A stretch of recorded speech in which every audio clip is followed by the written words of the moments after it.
Hello বন্ধুরা, welcome back to সূর্যঘড়ি Vidyaniketan. তো আশা করছি আমরা ভালো আছি। পড়াশোনার কী অবস্থা এটা সবাই আমরা নিজেই জানি।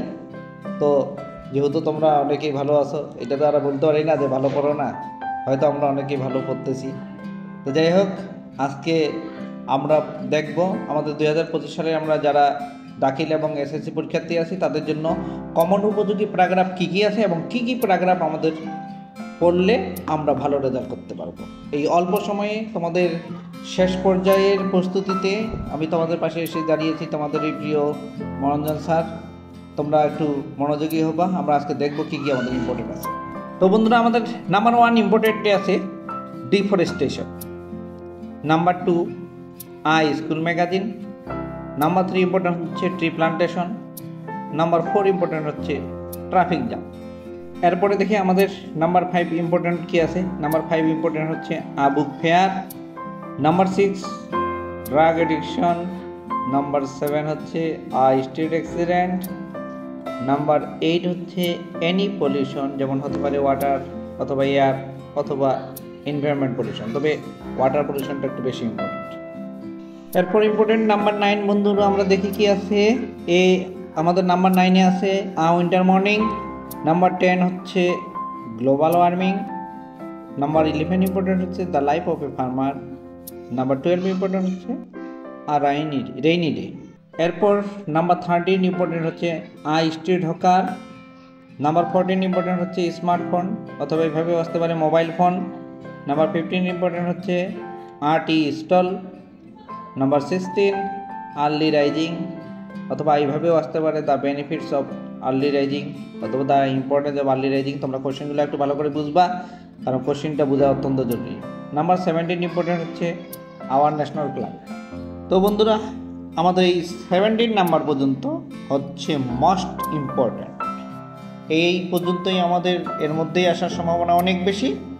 তবে আমি তো বারবার বলছি তোমাদের যে আমরা অবশ্যই দেখব আমরা আরও কিছু ইম্পর্টেন্ট আছে কি না, কারণ পরীক্ষার রুমে আমাদের একবারে যদি আমরা কমন না পাই তখন আমাদের সমস্যা হয়ে যাবে। বারবার বলছি কারণ এই জন্য যে আমাদের আগে থেকে প্রিপারেশন নেওয়া ভালো, কারণ পরীক্ষার রুমে যাই যদি দেখি ওরে বাপরে এগুলো কী এসছে, তখন তো আমাদের মাথা খারাপ হয়ে যাবে। তো আমরা এই জন্য আরও যেগুলো আমাদের মোটামুটি ইম্পর্টেন্ট আছে, যারা ভালো রেজাল্ট করতে চায় তারা এক নজরে অবশ্যই কী করবো দেখে নেব।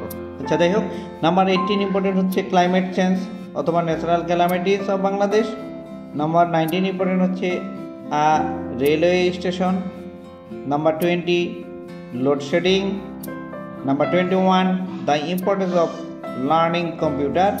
বন্ধুরা, দেখা যাক আরও আমাদের কী কী ইম্পর্টেন্ট আছে। নাম্বার 22-এ আছে price hike, number 23 patriotism, number 24 হচ্ছে স্কুল লাইব্রেরি এবং সর্বশেষ নাম্বার 25 হচ্ছে ইওর স্কুল টিচার। এইভাবেও কিন্তু বানিয়ে দিতে পারে। বন্ধুরা, আমাদের এই পর্যন্ত ছিল প্যারাগ্রাফ ইম্পর্টেন্ট। যাই হোক, প্যারাগ্রাফ আমাদের রাইটিং মার্কের মধ্যে পড়ে, এটা আমরা জানি, কিন্তু আমরা এই প্যারাগ্রাফে আমরা যেভাবে পড়ি, আমরা যেভাবে আয়ত্ত করে নিই, সেটা হচ্ছে এরকম যে আমরা মনে হয় মার্ক পাবো, এটা আমাদের মাথার মধ্যে কাজ করে। কিন্তু দেখা যায় রাইটিং স্কিলে প্যারাগ্রাফে আছে 10 কিন্তু আমরা পাই 5। কেন এটা হয়ে থাকে? কারণ এটাতে আমরা গুরুত্ব দিই না, আমরা মনে করি না যে আসলে আমাদের অন্যান্য স্টুডেন্টদের থাকে আমাদের কিভাবে লেখা উচিত। আমরা সবসময় মনে করি যে যেভাবে লিখবো হয়তো মার্ক পেয়ে যাব। তো আসলে কিন্তু ঘটনাটা এরকম নয়। রাইটিংয়ের ক্ষেত্রে দেখা যায় আমরা একটু কম গুরুত্ব দিই, আমরা মনে করি যে আমরা এখানে মার্ক পাবো, কিন্তু ঘটনাটা কিন্তু আসলে তাই নয়। একটা স্টুডেন্টের কিন্তু রাইটিংয়ে কিন্তু অনেক মার্ক কমে যায়। অনেক স্টুডেন্ট দেখা যায় রাইটিংয়ের কারণে কি করতে পারে না, A+ পায় না। তো যাই হোক, আমি তোমাদেরকে এইটুকুই সাজেস্ট করব যে রাইটিংকে কখনো অবহেলা করবা না, কারণ রাইটিংয়ে আমরা মার্ক অর্ধেক পাই। আমাদের মনে করো 40 মার্কের রাইটিং আছে, আমরা কত পাই? 20 পাই। তো যখন 20 পেয়ে যাব তখন এমনিতেই তো আমরা এখান থেকে 100 মধ্যে 20 মাইনাসে চলে গেলো, অর্থাৎ আমরা 80-তে চলে আসলাম। আর বাকি 80 থেকে কি কাটা আমরা পুরোপুরি 80 পাবো, তখনই কিন্তু আমাদের A+ হয় না। এই জায়গাগুলো কিন্তু আমাদের ভুল হয়। সো আমরা একটু কিভাবে মার্ক নিতে হবে সেই দিকে অবশ্যই আমরা লক্ষ্য রাখবো। সর্বপ্রথম আমি বলবো যে তোমরা যখন রাইটিং লিখবা, বিশেষ করে প্যারাগ্রাফের নাম ভুল করবা না। প্যারাগ্রাফের ক্ষেত্রে বলি, যেহেতু আমরা এটা প্যারাগ্রাফ এটি আমাদের সাজেশন, সেটি হচ্ছে প্যারাগ্রাফের ক্ষেত্রে কী হয়, ওখানে তোমাদের কোশ্চেনে দেওয়াই থাকে নাম, কিন্তু আমরা তাও কী করি, আমরা ভুল করে ফেলি। তো এই ভুলটা কিন্তু মনে করো তোমরা মাপযোগ্য বা ক্ষমাযোগ্য হয় না রে ভাই, এটা তোমাদের অতটা ক্ষমাযোগ্য হয় না। কারণটা কি? কারণ যাকে নিয়ে লিখতে যাচ্ছ তাকে যদি তোমরা ভুল করে থাকো, তখন আমরা ধরেই নিই তোমার স্টুডেন্ট হিসাবে তুমি কত নম্বরে আছো বা তোমার অবস্থাটা কী। সো এই জায়গাগুলো একটু তোমরা কী হবা, সিরিয়াস হবা। আর একটা প্যারাগ্রাফ আমাদের কতটুকু ওয়ার্ড লিখতে হয় এগুলো দেওয়াই থাকে প্রশ্নপত্রে।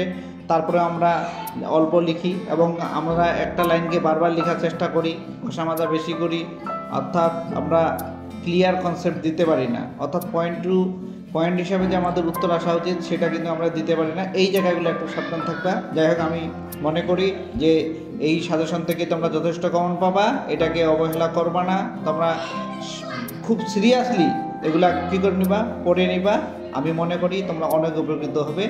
আজ এই পর্যন্তই, ভালো থেকো, ভালো রেখো। সেই পর্যন্ত আবার তোমরা ভালো রেজাল্ট করে অবশ্যই পরবর্তীতে যেন ভালো কিছু করতে পারো সেই দোয়া ব্যক্ত করে আজকে ভিডিওটি এখানে শেষ করছি। ধন্যবাদ সকলকে।